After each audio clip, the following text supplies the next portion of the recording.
मोक्षमार्गस्य नेतारं भेत्तारं कर्मभूरतां ज्ञातारं विश्वतत्त्वानां वन्दे तद्गुणलब्धये। देवादिदेव आदिम तीर्थंकर श्री ऋषभनाथ भगवान की, वर्तमान शासन नायक श्री वर्धमान महावीर भगवान की, परम पूज्य आचार्य गुरुवर श्री विद्यासागर जी महाराज की। तत्वासूत्र ग्रंथराज में नवम अध्याय के माध्यम से संवर के कारणों का वर्णन करके प्रत्येक कारण का विस्तार से वर्णन किया जा रहा है। उनके भेद उपभेद आदि सभी बताए जा रहे हैं। गुप्ती समिति धर्म अनुप्रेक्षा और परिचय जय का वर्णन करने के उपरांत जो परिचय जय का वर्णन किया गया उसमें एक सूत्र और उससे संबद्ध है जिसमें एक साथ कितने परिचय हो सकते हैं इस बात का कथन किया गया है। एकादयो भाज्या युगपदे कस्मिन्नई कौनविंशते है। यह 17वें नंबर का सूत्र है। एक आदि को लेकर के, एक को आदि में लेकर, भाज्य माना विकल्प रूप से, युगपद माने एक साथ, एकस्मिन यानी एक जीव में, एकोनविंशति यानी 19, 20 में एक कम, 19 परिचय एक जीव में एक साथ हो सकते हैं, ये बताया गया है। 22 परिचयों में से 3 परिचय ऐसे हैं जो एक साथ नहीं रह सकते, जैसे कि चर्या, निषद्या और शय्या। ये 3 चीज़ें हैं। चर्या माने चलना है, निषद्या माने बैठना है और शय्या माने शयन की स्थिति है। तो इन तीनों में से एक समय पर एक ही होगा। हम चलते हुए सो नहीं सकते, बैठते हुए भी सोना सोना नहीं कहलाता, और शय्या में जो शयन करने की मुद्रा होती है वो शय्या तभी बनती है। तो चर्या, निषद्या और शय्या में से एक समय पर एक ही परिचय होगा। निषद्या माने बैठना, तो जो बैठे बैठे वो शय्या परिचय नहीं कहलाएगा। शयन करना अलग बात है और शय्या होना अलग बात है। तो शय्या में जो लेटने पर जो कष्ट होता है वो अलग होता है। क्योंकि कभी आप महसूस करें तो कैसे करेंगे? सबसे ज़्यादा ठंड का अनुभव लेटने पर ही होता है, बैठने पर कम हो जाता है, और खड़े हो जाओ तो और कम हो जाता है ना। तो ये भी अनुभव की बातें हैं। इसलिए शय्या भी अपने आप में एक परिचय है। तो अगर आप बैठे बैठे शयन करना अलग बात है, लेकिन शय्या की मुद्रा, शयन की मुद्रा होना अलग बात है। तो शयन की मुद्रा में जो एक करवट से लेट करके है ना शयन किया जाता है उसको शय्या कहा गया है। तो जब इन 3 में से एक समय पर एक परिचय होगा तो 2 परिचय नहीं होंगे, तो 2 तो ये कम हो जाते हैं। और प्रज्ञा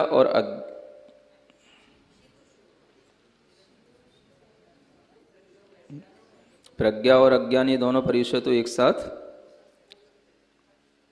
हो सकते हैं। अब एक परिचय और जो कम करना है, शीत और उष्ण में से भी एक ही होगा, है ना। या तो शीत का प्रकोप होगा या उष्णता का प्रकोप होगा, तो एक इसमें कम हो जाएगा। बस इतने, ये 3 ही अधिक से अधिक कम हो सकते हैं। और इन्हीं 3 को कम करने पर 22 में से 3 निकलने पर 19 बच जाते हैं। तो एक साथ मतलब प्रज्ञा और अज्ञान तो एक साथ हो सकते हैं, ये ध्यान देने योग्य बात है। जैसे कल भी बताया था, क्योंकि जिस कर्म का क्षोभसम है उससे जो हमें ज्ञान दशा प्रकट हुई वो तो हो गई प्रज्ञा परिचय का कारण, और जो अभी आवरण है कर्म का जिसके कारण से वो ज्ञान पूर्ण नहीं हुआ वो हो गया अज्ञान परिचय का कारण। तो वह दोनों एक साथ भी एक जीव में हो जाते हैं। प्रज्ञा और अज्ञान दोनों विपरीत चीज़ें नहीं हैं, ऐसा समझना। इस तरह से ये एक साथ 19 परिचयों का क्रम बताने के बाद में यहाँ पर यह परिचय जय का जो वर्णन है वो पूर्ण हो जाता है। अंत में संवर के कारणों में एक कारण बचा था जिसका नाम था चारित्र। क्या बताया था? उस चारित्र का कथन करने के लिए अब आगे ये क्रम आ रहा है, सूत्र आ रहा है। सामायिक छेदोपस्थापना, परिहार विशुद्धि, सूक्ष्म सांपराय, यथाख्यात मिति चारित्रम। ये चारित्र कहा गया है। चारित्र के 5 भेदों को बताकर के ही चारित्र को समझाया गया है। पहला सामायिक चारित्र है, दूसरा छेदोपस्थापना चारित्र है, तीसरा परिहार विशुद्धि चारित्र है, चौथा सूक्ष्म सांप्राय और 5वां यथाख्यात चारित्र है। चारित्र का मतलब जो आत्मा में चर्या करने रूप वृत्ति है उसका नाम चारित्र कहलाता है। चरण यानी चलना, पहुंचना, चर्या करना। कहाँ करना? तो अपनी आत्मा में ही रुकने रूप, रमण करने रूप, चलने रूप, विहार करने रूप जो प्रवृत्ति होती उसका नाम चारित्र कहते हैं।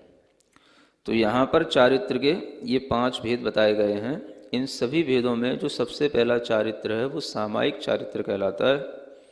यही सर्व प्रमुख चारित्र है, क्योंकि सामायिक चारित्र के बिना अन्य किसी भी चारित्र की उपलब्धि नहीं होती है। सबसे पहले किसी भी जीव को, साधक को चारित्र के रूप में सामायिक चारित्र का ही ग्रहण करना होता है। तो उस सामायिक का मतलब होता है कि समभाव का आलम्बन लेना, हमेशा समभाव में ही प्रवृत्ति करना, समभाव में ही रहना, समभाव की स्थिति ही मनोदशा में रहना, इसका नाम ही सामायिक चारित्र कहलाता है।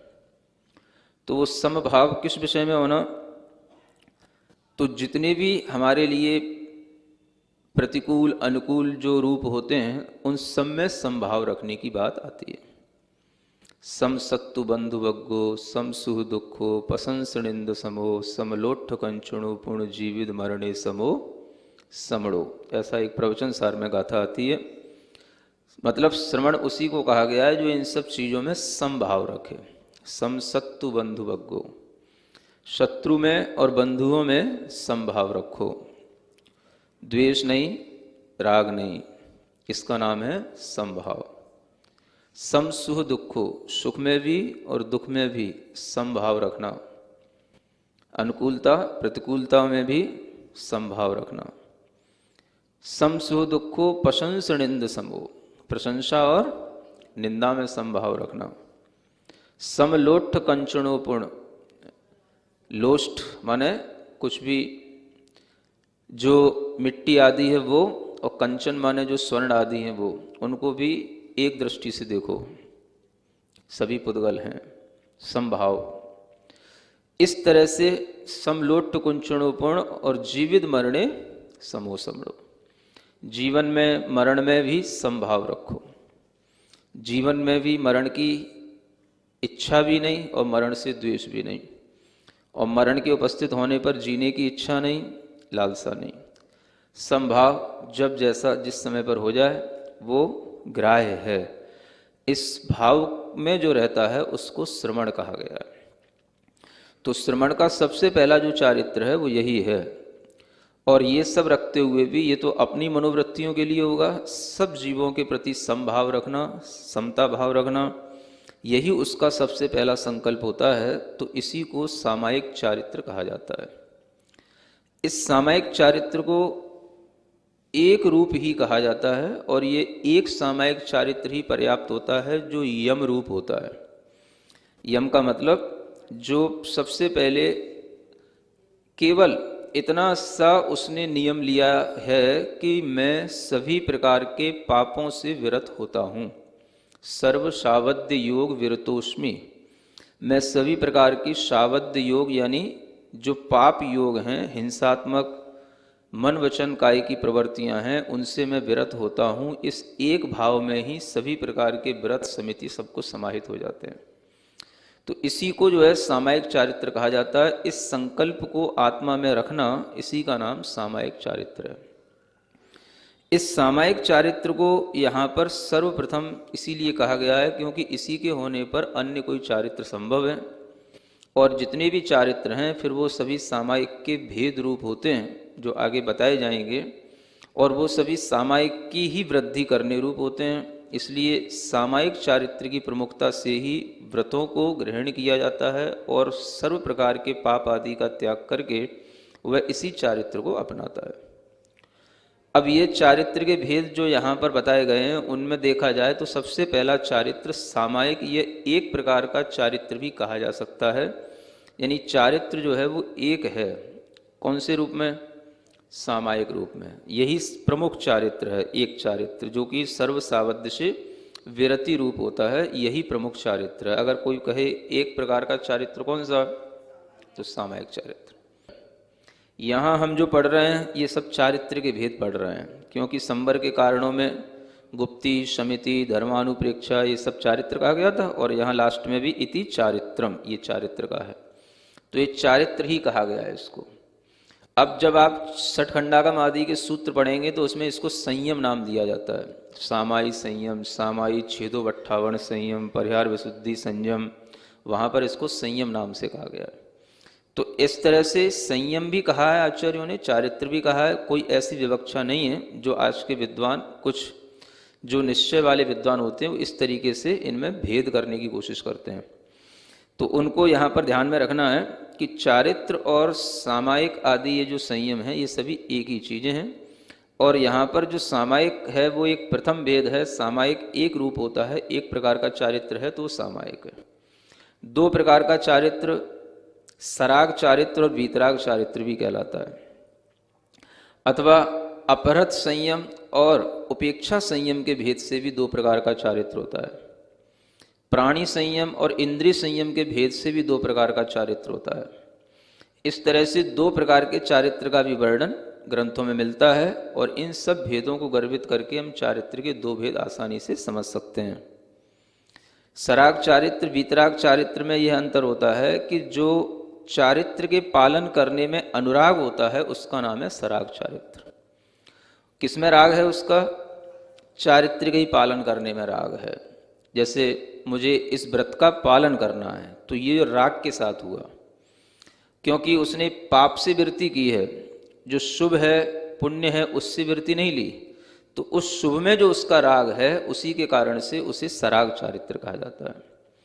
जब वह इस स्थिति में पहुंच जाता है कि वह शुभ अशुभ दोनों को एक समान समझ करके और उनसे अपना मन छोड़ करके केवल अपने निज स्वरूप में अपना भाव करता है, निज स्वरूप में स्थित होता है और उसी में रहने की वह अपने उपयोग की वृत्ति को चलाता है, तो उसको कहा जाता है वीतराग चारित्र।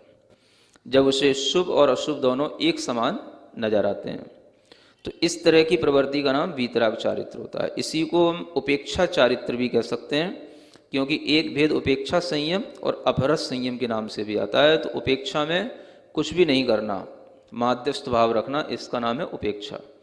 और अपहृत का मतलब होता है जीवों का बचा करके चलना, प्रवृत्ति करना, तो उसमें प्राणी संयम और इंद्रिय संयम ये भेद उसके अंतर्गत आ जाते हैं। इस तरीके से सराग, वीतराग, अपहृत संयम, उपेक्षा संयम, ये सब भेद जो है चारित्र के बन जाते हैं। कोई आपसे पूछे 4 प्रकार का भी चारित्र होता है क्या? कैसे गिनाओगे? सराग चारित्र, वीतराग चारित्र, और वीतराग चारित्र का मतलब हो गया एक जो आत्म ध्यान की अवस्था वाला चारित्र है वो वीतराग चारित्र, जिसे निश्चय और व्यवहार चारित्र भी कहा जाता है, तो वो निश्चय चारित्र ही वीतराग चारित्र है।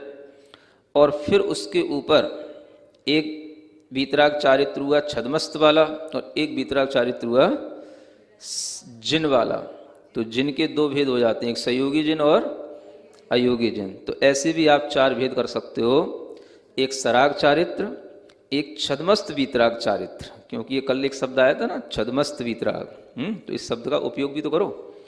तो ऐसे एक छदमस्त वीतराग चारित्र, फिर एक संयोगी जिन का चारित्र और एक अयोगी जिन का चारित्र। सराग चारित्र हो जाएगा छठवें सातवें गुण स्थान में, वीतराग छदमस्त चारित्र हो जाएगा 8वें से लेकर के 10वें गुण स्थान तक, और 11वें 12वें गुण स्थान में भी आप इसी वीतराग चारित्र को ले सकते हैं, यानी 8वें से लेकर के 12वें गुण स्थान तक वीतराग छदमस्त चारित्र हो गया। और उसके बाद में संयोगी चारित्र एक 13वें गुण स्थान का और अयोगी चारित्र 14वें गुण स्थान का, जो शुक्ल ध्यान की अपेक्षा से अलग अलग चारित्र के हम कह सकते हैं। तो ऐसे 4 प्रकार के भी चारित्र हो जाते हैं, और 5 प्रकार का तो सामने लिखा ही है, ठीक है ना। ऐसे चारित्र के अनेक भेद हैं, अलग अलग अपेक्षाओं से हैं, कुछ सैद्धांतिक अपेक्षाओं से हैं, कुछ आध्यात्मिक विवक्षाओं से हैं। जब व्यवहार और निश्चय इस रूप में कहा जाता है तो एक आध्यात्मिक विवक्षा आ जाती है, और जब यहाँ पर इस तरह से सामायिक छेदोपस्थापना ये सब वर्णन किया जाता है तो ये सैद्धांतिक विवक्षा कहलाती है। तो चारित्र के इन भेदों में सबसे जो प्रमुख है वो सामायिक चारित्र है, और वह चारित्र जब प्रारंभ हो जाता है तो उसमें केवल एक ही भाव रहता है, बस मैं सर्व प्रकार के योगों से, मन वचन काय की प्रवृत्तियों से विरक्त हूँ, यानी फिर वह उस समय पर कोई भी प्रवृत्ति नहीं करता जब तक वो सामायिक चारित्र के में उपस्थित रहता है। अब जैसे ही ये सामायिक चारित्र के बाद में दूसरा चारित्र आएगा तो उस चारित्र को आने का एक कारण है कि जब तक अखंड एक भाव रहेगा यम रूप में सर्व सामर्थ्य योग से विरत हूँ तब तक सामायिक है। अब जब वो उसमें नहीं रह पाता तब वह समितियों में आता है, गुप्तियों में आता है, धर्म आदि का पालन करता है। ये सब जो उसका चारित्र हो जाता है ये उसी एक यम के भेद हो जाते हैं। एक जो महाव्रत है अहिंसा महाव्रत, उसी के ये सब भेद हो गए। तो एक के जब भेद हो जाते हैं तो उसे कहते हैं छेद। उसको हमने क्या कर दिया, एक के अनेक खंड कर दिए, 28 मूल गुण हो गए, ये सब एक के ही अनेक भेद हो गए। फिर इनमें उपस्थित हो जाना, इसका नाम हो गया छेदोपस्थापना चारित्र। यानी जो अपने अखंड एक सामायिक भाव को छोड़ करके समिति, गुप्ति, धर्म, अनुप्रेक्षा आदि में लग जाता है, वह जो है अनेक भेद रूप जो छेदोपस्थापना चारित्र है उसमें उपस्थित हो जाता है। तो ये दूसरे नंबर का चारित्र ये कहलाता है छेदोपस्थापना चारित्र। तो ऐसे ये छेदोपस्थापना भी अपने आप में सामायिक के साथ ही रहता है, क्योंकि जिनके पास में सामायिक चारित्र होगा उन्हीं के पास छेदोपस्थापना होगा। तो एकांत से जो सामायिक ही करने वाले होते हैं बिना छेदोपस्थापना के, ऐसे जीव तो बहुत कम होते हैं। और ऐसा संयम किन्हीं किन्हीं तीर्थंकरों के समय पर होता है। विशेष रूप से जानना कि प्रथम और अंतिम तीर्थंकरों के लिए तो नियम से छेदोपस्थापना चारित्र का एक उपदेश दिया गया है उनके द्वारा, कि इनके शासन काल में रहने वाले जो ये जीव होंगे वो छेदोपस्थापना चारित्र का प्रयोग किए बिना नहीं रह सकते हैं। तो ये सामायिक के साथ ही रहता है। इसलिए कई जगहों पर सिद्धांत ग्रंथों में सामायिक और छेदोपट्ठावण ये दोनों एक साथ लिखे रहते हैं, दोनों एक ही साथ चलते हैं। क्योंकि जहाँ पर एक भाव होगा व्रत का, वहाँ पर ये अनेक समिति आदि भाव आ ही जाते हैं, क्योंकि एक भाव में वह बहुत देर तक रह नहीं सकता। तो सामायिक और छेदोपस्थापना दोनों साथ साथ रहने वाले चारित्र हैं, और ये दोनों चारित्र 6वें 7वें गुण स्थान से शुरू होते हैं। दोनों के गुण स्थान 9वें गुण स्थान तक रहेंगे, क्योंकि 10वें में उस चारित्र का नाम सूक्ष्म सांप्राय नाम का चारित्र हो जाएगा, जो यहाँ तीसरे नंबर का चारित्र कहा है। तो इस तरह से छेदोपस्थापना का भाव जानना, और छेदोपस्थापना का एक दूसरा भाव ये भी है कि जब पूरा जो चारित्र है, चाहे वो व्रत रूप हो, समिति रूप हो, गुप्ति रूप हो, यदि किसी भी प्रकार के चारित्र में कोई दोष लगता है तो उस दोष का प्रायश्चित लेकर के पुनः उपस्थापना की जाती है, तो उसको भी छेदोपस्थापना कहा गया है। तो इस तरीके से छेद का अर्थ एक तो भेद होना और एक छेद का मतलब होता है भंग होना। तो चारित्र में अगर किसी भी प्रकार का भंग होता है, दोष लगता है, तो उसमें पुनः उपस्थापित होने को भी छेदोपस्थापना चारित्र कहा जाता है।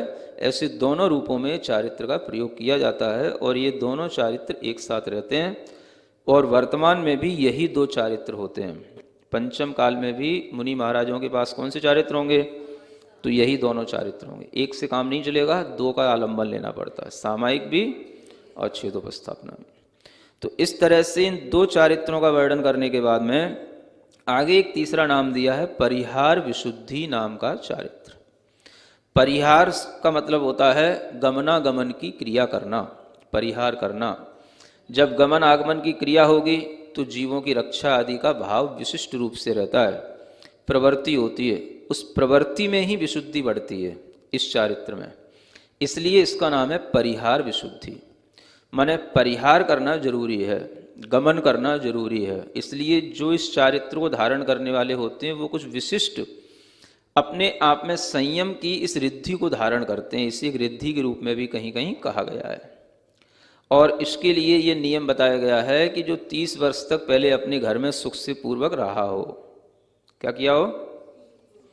30 वर्ष तक घर में सुख पूर्वक रहा हो, दुख पूर्वक नहीं।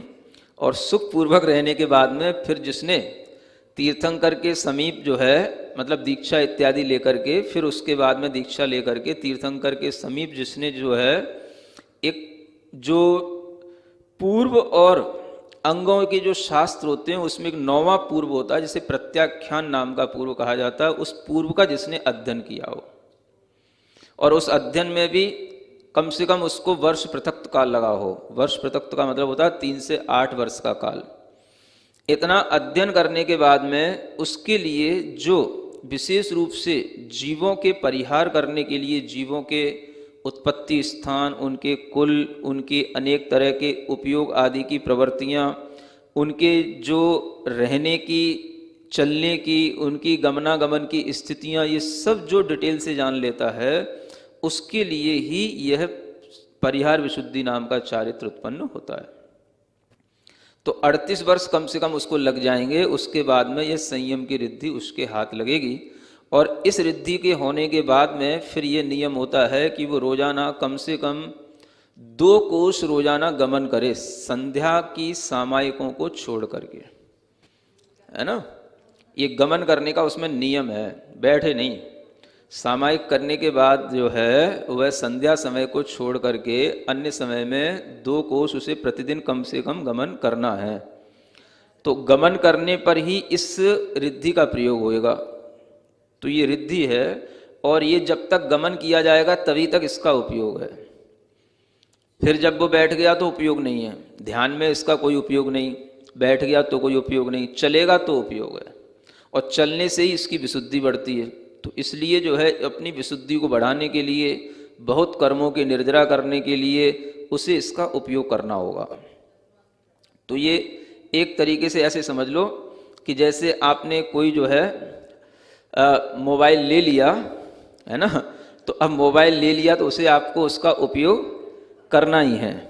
या घर में आपने लाइट कनेक्शन लगवा लिया तो आपको थोड़ा लाइट का उपयोग करना ही है। नहीं करोगे तो वो जो है आपके लिए कोई भी उस कनेक्शन का कोई भी फल नहीं कहलाएगा। तो आपको फीलिंग तभी आएगी कि अगर लाइट का कनेक्शन हुआ है तो घर में लाइट जले, है ना। तो जलेगी तब जब आप कुछ जलाओगे, कुछ उसमें बल्ब आदि लगाओगे, कुछ उसकी फिटिंग कराओगे, कुछ करोगे, तब लगेगी। और वो करना जरूरी है।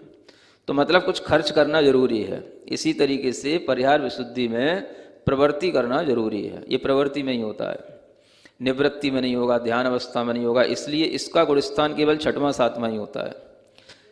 6वें 7वें गुणस्थान में ही केवल ये संयम होता है। किससे काम चल रहा था? किससे? ये सब आत्मा की अनेक प्रकार की उपलब्धियां हैं। आत्मा की शक्तियों का उद्भावन अनेक तरह से होता है और वह तरीका जो यहाँ बताया जा रहा है वह अपने आप में सामायिक, छेदोपस्थापना, यथाख्यात से भी भिन्न रूप है। यथाख्यात में तो क्या है, केवल आत्मा में बैठने रूप है। ये जो प्रवृत्ति है ये अपने आप में एक अलग रिद्धि है, और इस रिद्धि के उपयोग से वह जीवों को बड़ी कुशलता से बचाने की एक अपने अंदर प्रवृत्ति या ज्ञान लेकर के आता है। अगर उपयोग ही ना हो तब तो फिर सब रिद्धियाँ एक ही हो जाएं, फिर तो बस केवल ज्ञान रिद्धि को ही कहा, एक रिद्धि कहा जाए। बीच में जो 48 रिद्धियाँ किस लिए हैं? तो सब अलग अलग रिद्धियाँ हैं, और अलग अलग चीज़ों की उपलब्धियाँ, आत्मा की ये शक्तियाँ अलग अलग तरह के ज्ञान तप आदि से प्रकट होती हैं। तो ये भी एक परिहार विशुद्धि नाम का चारित्र है। ये अपनी विशिष्ट संयम की जीवों को परिहार करने की प्रवृत्ति से प्रकट होता है, इसलिए इसको प्रमुख रूप से एक चारित्र के रूप में रखा गया है। अब इसमें भी विशुद्धि बढ़ती है, तभी इसको सामायिक क्षुदोपस्थापना के बाद रखा गया है ना। और सामायिक क्षुदोपस्थापना जिनके पास होगा वही परिहार विशुद्धि को रख पाएंगे, लेकिन जिस समय पर वो प्रवृत्ति करेंगे तो परिहार विशुद्धि वाले चारित्र कहलाएंगे, क्योंकि उनके पास में ये एक्स्ट्रा चीज़ है, तो वो उस चारित्र वाले कहलाएंगे। लेकिन उसका उपयोग तभी तक है जब तक वो विहार कर रहे हैं। जब संध्या समय में बैठे हैं, सामायिक आदि में बैठे हैं, तो उस समय पर वो सामायिक चारित्र वाले ही हो जाते हैं, तो उनके पास में 3 चारित्र कहलाएंगे। ध्यान करते हुए अगर वो सप्तम गुण स्थान से ऊपर उठ गए तो उनके पास सामायिक चारित्र तो रहेगा, सामायिक क्षुदोपस्थापना ये नहीं कहलाएगा, ये परिहार विशुद्धि नहीं होगा, क्योंकि चलते चलते कभी ध्यान नहीं होते हैं, इसके लिए ये छोड़ना पड़ेगा। तो जो एक्स्ट्रा चीज़ें ली जाती हैं वो फिर जो है उनको छोड़ना पड़ता है, थोड़ी समय तक उनका उपयोग करना पड़ता है, क्योंकि वो चीज़ें हमें जो मिली हैं वो हमारी अपनी कुछ अपनी क्वालिटी से मिली हैं, तो थोड़े समय तक उनका उपयोग किया जाता है, फिर बाद में व्यक्ति उनको भी छोड़ दे करके सामान्य में आ जाता है। तो वही भाव है कि परिहार विशुद्धि भी एक चारित्र है, और इस चारित्र के साथ कुछ कंडीशन भी हैं। जैसे मनः पर्यय ज्ञानी होंगे, मनः पर्यय ज्ञान के साथ में चारित्र नहीं होता। यूँ कह लो कि जिसको परिहार विशुद्धि चारित्र हो गया उसको मनः पर्यय ज्ञान नहीं होगा, या जो मनः पर्यय ज्ञान नहीं है उनको परिहार विशुद्धि चारित्र नहीं होगा। इसी तरीके से जो द्वितीयोपशम सम्यक दर्शन होता है, या उपशम श्रेणी पर चढ़ने की दशा होती है, या उपशम सम्यक्त्व के अभिमुख होता है, उस समय पर भी ये चारित्र नहीं होता है। तो चाहे द्वितीयोपशम सम्यक दृष्टि हो, चाहे प्रथमोपशम सम्यक दृष्टि हो, उसके साथ में भी ये परिहार विशुद्धि नाम का चारित्र नहीं होता है। अन्य भी जैसे आहारक रिद्धि होती है, आहारक रिद्धि के साथ में ये परिहार विशुद्धि चारित्र नहीं होता है, या तो आहारक रिद्धि होगी या परिहार विशुद्धि नाम का चारित्र होगा, दोनों चीज़ें एक साथ नहीं होती हैं। तो इस चारित्र के साथ में बहुत सारी कंडीशन हैं, ये उन्हीं को होगा। तो जिनके पास में ये परिहार विशुद्धि रिद्धि होगी वो आहारक रिद्धि नहीं हो सकती। तेजस समुद्घात भी नहीं होगा उनके लिए, जो तेजस समुद्घात होता है तो वो भी नहीं होगा, वो तेजस रिद्धि है, वो भी इनको नहीं होगी। तो ये रिद्धि अलग ही रहती है, इसके साथ में ये वाली रिद्धियाँ नहीं होती। आहारक रिद्धि नहीं होगी, तेजस समुद्घात की शक्ति नहीं आएगी, यहाँ तक कि विक्रिया रिद्धि का भी मना किया गया है, विक्रिया रिद्धि भी नहीं होती। तो इस तरह से इस चारित्र के साथ में केवल यही प्रवृत्ति होकर के इस तरह की परिहार का विशुद्धि रूप जो है पालन किया जाता है, तो वो परिहार विशुद्धि नाम का चारित्र बन जाता है। ऐसा ही तीसरा चारित्र है जो प्रमुख है, और प्रवृत्तियों में विशेष रूप से तीर्थंकरों के ही एक पाद मूल में ये चारित्र पैदा होता है। उन्हीं के समक्ष जिन्होंने प्रत्याख्यान नाम का अध्ययन किया हो, एक शास्त्र होता है प्रत्याख्यान पूर्व, नौवा पूर्व, उसका जो अध्ययन करने से उन्हें ये इस तरह का जीवों का परिहार करने की कुशलता आ जाती है, संयम की। इस तरह से यह अलग प्रकार की रिद्धि है। फिर चौथा जो सूक्ष्म सांप्राय चारित्र है, उसके बारे में तो आपको कल बता ही गया था, जब ये सूक्ष्म सांप्राय छदमस्त वीतराग चतुर्दश इस सूत्र की व्याख्या की थी। तो सूक्ष्म सांप्राय माने जो 10वें गुण स्थान में होने वाला सूक्ष्म लोभ के साथ में जो आत्मा का अपना ही स्वभाव में, अपने ही स्वगुणों में रमण रूप या स्थित होने रूप जो चारित्र बनता है, उसका नाम सूक्ष्म सांप्राय नाम का चारित्र है। क्योंकि ये ध्यान में होगा, ये केवल 10वें गुण स्थान में ही उत्पन्न होने वाला भाव है, और उस समय पर जो आत्मा की उपयोग की दशा है, उसकी जो परिणति है, उसका नाम यहाँ एक अलग चारित्र रूप में गिनाया गया है। वह दशा जो सूक्ष्म लोभ के साथ 10वें गुण स्थान में रहती है, वह उससे पहले नहीं होती, क्योंकि उससे पहले बादर कषाय होती हैं। बादर कषाय के साथ जो उपयोग में स्थिरता नहीं आती, वो केवल सूक्ष्म लोभ के साथ ही आती है। और आगे के गुण स्थानों में इसलिए नहीं, क्योंकि वो बिल्कुल ही वहाँ पर लोभ का भी समापन हो जाता है 11वें 12वें गुण स्थान में। तो इसलिए इस चारित्र की किसी भी से तुलना नहीं की जा सकती। ये अपने आप में केवल उसी एक गुण स्थान में होने वाला एक विशिष्ट चारित्र है, जिसे सूक्ष्म सांप्राय नाम का चारित्र कहा गया है। और जो 5वां चारित्र है उसका नाम है यथाख्यात चारित्र। क्या नाम है इसका? कहीं कहीं नाम अथाख्यात भी आता है। क्या कहते हैं? अथ आख्यात, यानी अथ माने अब, या भगवान ने इसको जो अलग से कहा है, आख्यात माने कहा है, तो वो कहलाता है अथाख्यात। अथवा यूं कहें कि यथा माने जैसा भगवान ने, आख्यात माने कहा है, चारित्र का स्वरूप वो यहां पर अनुभूति में आता है, इसलिए इसका नाम क्या है? यथाख्यात। जैसा भगवान ने चारित्र का स्वरूप कहा, आत्मा में ही स्थित होने रूप जो अनुभूति है वही हमारा चारित्र है। वो चारित्र का भाव केवल इसी यथाख्यात में ही अनुभव में आता है। इसलिए यहाँ पर किसी भी प्रकार का कोई विकल्प नहीं रह जाता, क्योंकि राग का पूर्णतया अभाव होने पर, कसाय का पूर्णतया अभाव होने पर ही यह चारित्र प्रकट होता है।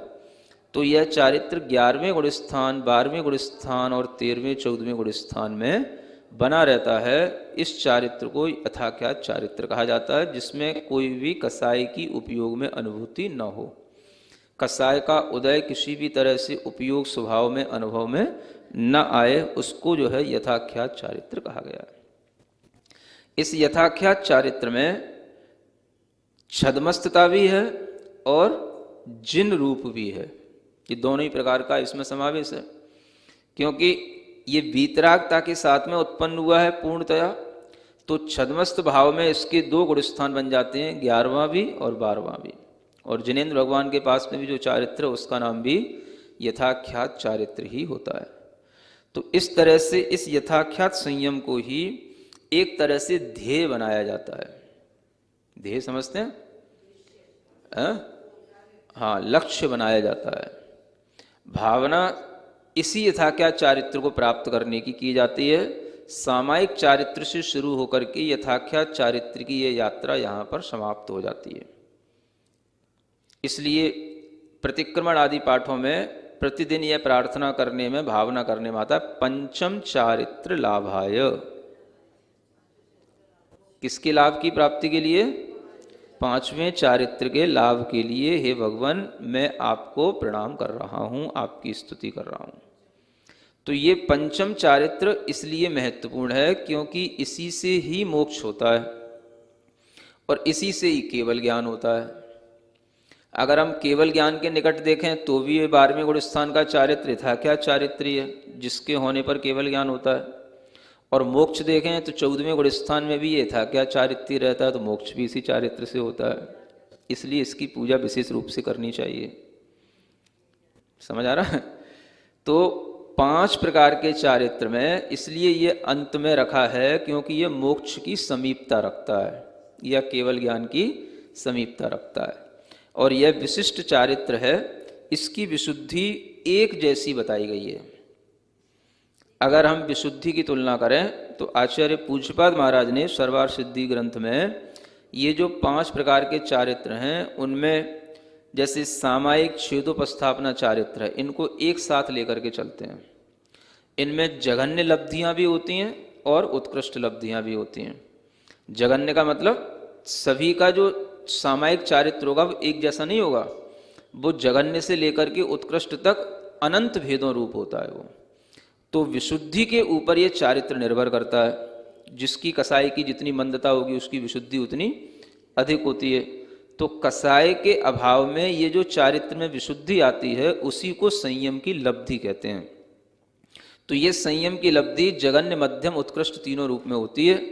तो जब सामायिक छेदोपस्थापना चारित्र की जघन्य लब्धि है उससे उसकी ही जो उत्कृष्ट लब्धि होती है वो उससे अनंत गुणी हो जाती है। लेकिन अगर हम आपस में इन चारित्रों की तुलना करेंगे तो सामायिक छेदोपस्थापना चारित्र की जो जघन्य लब्धि है या जघन्य उसका संयम लब्धि स्थान है या उसका जो विशुद्धि है उससे अनंत गुणी जो परिहार विशुद्धि की जघन्य होगी उससे अनंत गुणी होगी, और फिर उसी परिहार विशुद्धि की ही उत्कृष्ट विशुद्धि अनंत गुणी होती है स्वयं अपनी जघन्य विशुद्धि से। फिर उससे भी अनंत गुणी विशुद्धि इस सामायिक क्षेत्रोपस्थापना चारित्र की उत्कृष्ट विशुद्धि कहलाती है।